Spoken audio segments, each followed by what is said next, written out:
ठीक है। आपका जब एग्जाम होगा तो आपके एग्जाम में एक तो जीवन परिचय आएगा गद्य से, हिंदी गद्य से। जीवन परिचय के अलावा जो अगले प्रश्न होंगे वो क्या आएंगे, गद्यांशों पर आधारित प्रश्न उत्तर। तो उसमें आपको एक गद्यांश दे दिया जाएगा, जो आपने चैप्टर जितने पाठ पढ़े हैं उन्हीं में से ही छोटे छोटे गद्यांश होते हैं। गद्य का जो अंश होता है उसी को गद्यांश कहा जाता है, ठीक है।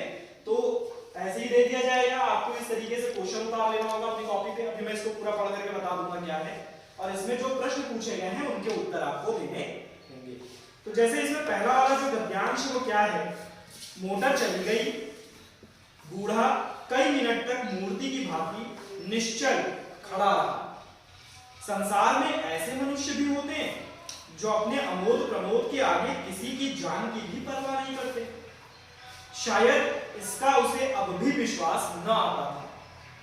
सभ्य संसार इतना निर्मम, इतना कठोर है, इसका ऐसा मर्मभेदी अनुभव अब तक न हुआ था। वह उन पुराने जमाने के जीवों में था जो लगी हुई आग को बुझाने, मुर्दों को कंधा देने, किसी के छप्पर को उठाने और किसी कलह को शांत करने के लिए सदैव तैयार रहते थे। जब तक बूढ़े को मोटर दिखाई दी, वह खड़ा टकटकी लगाए उस ओर ताकता रहा। ये बूढ़ा कौन था, इसका नाम था भगत, ठीक। और जो मोटर में बैठ करके डॉक्टर साहब गए थे उनका नाम था डॉक्टर चड्ढा, ठीक। अब यहाँ पर जो है प्रस्तुत गद्यांश से पाठ एवं लेखक का नाम लिखिए। तो पाठ का नाम मंत्र, लेखक का नाम मुंशी प्रेमचंद। मुंशी प्रेमचंद। रेखांकित अंशों की व्याख्या कीजिए, जिसको अभी मैं बताऊंगा। पुराने जमाने के जीवों का व्यवहार कैसा था, तो इसका उत्तर आप कैसे लिखोगे, पुराने जमाने के जीवों का व्यवहार इस प्रकार था कि वो कहीं पर भी यदि आग लग जाए तो उसको बुझाने के लिए हमेशा तत्पर रहते थे, मुर्दों को कंधा देने के लिए तत्पर रहते थे, किसी के छप्पर को उठाने, किसी कलह को शांत करने के लिए हमेशा तैयार रहते थे, ठीक है। भगत को इस बात पर विश्वास नहीं हो रहा था, भगत को इस बात पर विश्वास नहीं हो रहा था कि संसार में ऐसे मनुष्य भी होते हैं जो अपने अमोद प्रमोद के आगे किसी की जान की भी परवाह नहीं करते। इसी बात पर भगत को विश्वास नहीं था। क्यों? क्योंकि भगत उस जमाने का था ना, जिस जमाने में लोग दूसरों के दुखों में शामिल होते थे, है ना, हमेशा मदद करने को तैयार रहते थे। भगत का उस जमाने का था, इसीलिए उसको इस बात पर विश्वास नहीं हो रहा था। भगत के अनुसार सभ्य संसार कैसा था? भगत के अनुसार सभ्य संसार इस गद्यांश के आधार पर इतना निर्मम, इतना कठोर, इसका ऐसा मर्म भेदी अनुभव अब तक उसको नहीं हुआ था। यानी भगत को तो ऐसा लगता था कि सभ्य संसार जो होता है उसमें लोग एक दूसरे की मदद करने को तत्पर रहते हैं, ठीक है। भगत को तो ऐसे ही लगता था कि सभ्य संसार कैसा होगा, जिसमें लोग एक दूसरे की मदद करें, मना ना करें मदद करने से। लेकिन वास्तविकता उससे बिल्कुल अलग थी। अब आते हैं हम रेखांकित अंशों की व्याख्या पर। इसमें जो रेखांकित अंश हैं वो हैं, संसार में ऐसे मनुष्य भी होते हैं जो अपने आमोद प्रमोद के आगे किसी की जान की भी परवाह नहीं करते। शायद इसका उसे अब भी विश्वास न आता था। सभ्य संसार इतना निर्मम, इतना कठोर है, इसका ऐसा मर्मभेदी अनुभव अब तक ना हुआ था। जब आप इसकी व्याख्या करेंगे इस रेखांकित अंश की, ठीक है, तो आपको चैप्टर के विषय में भी पता होना चाहिए।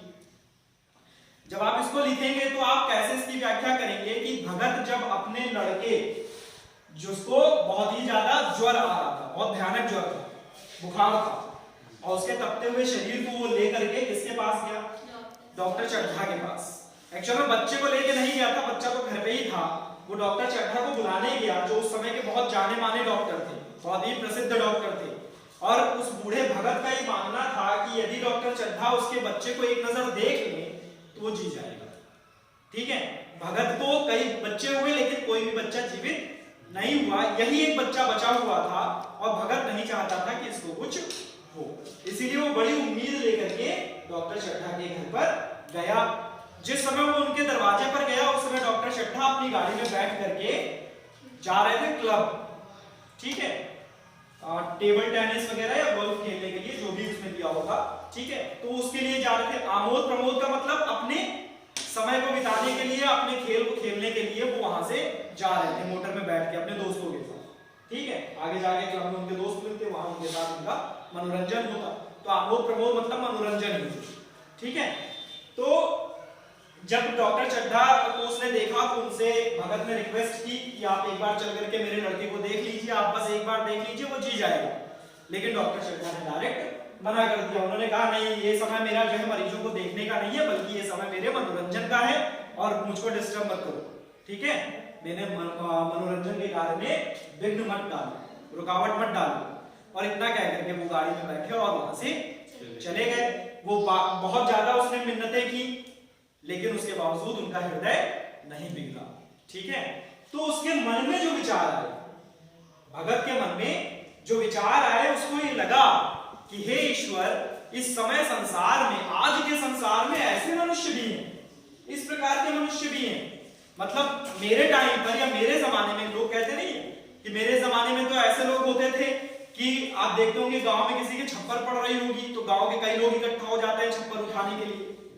जब किसी व्यक्ति की मृत्यु हो जाती है तो उस व्यक्ति को कंधा देने के लिए गांव से कई लोग इकट्ठे हो जाते हैं, उसकी शव यात्रा में कई लोग शामिल होते हैं। ठीक है, साथ ही साथ अगर कहीं गांव में किसी के घर में आग लग जाए तो उसको बुझाने के लिए भी कई लोग इकट्ठा हो जाते हैं। तो भगत को इस बात पर विश्वास नहीं हो रहा था कि संसार में ऐसे लोग भी हैं जिन्हें किसी के दुख से, किसी के कष्ट से कोई मतलब नहीं, उन्हें अपने मनोरंजन के अलावा किसी का कष्ट नहीं दिखाई देता। ठीक है, तो इस बात से वो काफी ज्यादा आश्चर्यचकित था। साथ ही उसने कहा कि शायद इसका उसे अब भी विश्वास न आता था, उसको अभी भी इस बात पर विश्वास नहीं हो रहा था कि कोई व्यक्ति अपने आमोद प्रमोद के लिए, अपने मनोरंजन के लिए किसी दूसरे व्यक्ति के दुख में शामिल नहीं होना चाहता। ठीक है, सभ्य संसार इतना निर्मम, इतना कठोर है, इसका ऐसा मर्मभेदी अनुभव अब तक उसे न हुआ था। उसके अनुसार सभ्य संसार एक अच्छा संसार तो ऐसा होना चाहिए था जिसमें लोग एक दूसरे के दुखों में शामिल हो, एक दूसरे की मदद करने के लिए सदैव तैयार हो। लेकिन अब तक उसको ऐसा अनुभव नहीं हुआ था कि कोई इतना अधिक कठोर हृदय का हो सकता है जो किसी के भी दुख में शामिल नहीं होना चाहता।